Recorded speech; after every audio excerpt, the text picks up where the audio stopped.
Welcome back to Uncharted Odyssey.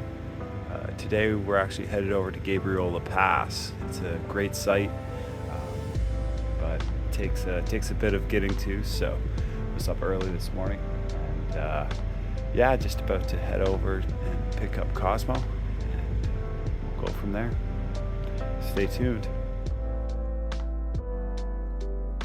Well, we've come down, made it to the ferry in time, and we were just greeted by this gorgeous sunrise. Really calm seas right now, hopefully a sign of things to come.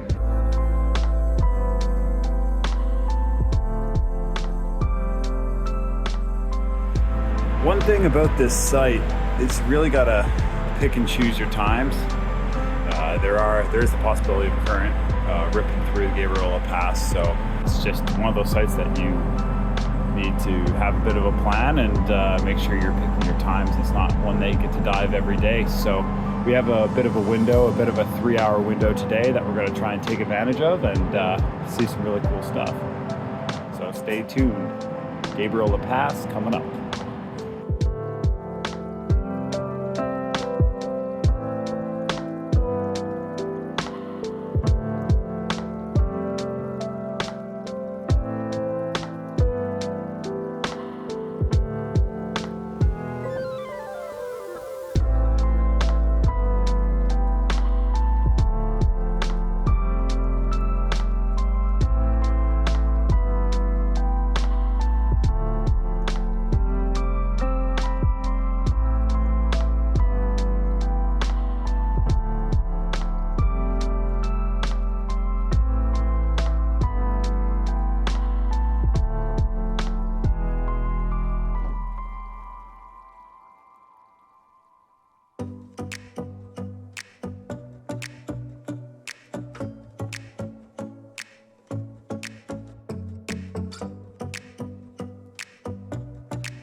I hope you enjoyed Gabriola Pass. If you like this video, make sure to subscribe for more awesome underwater content.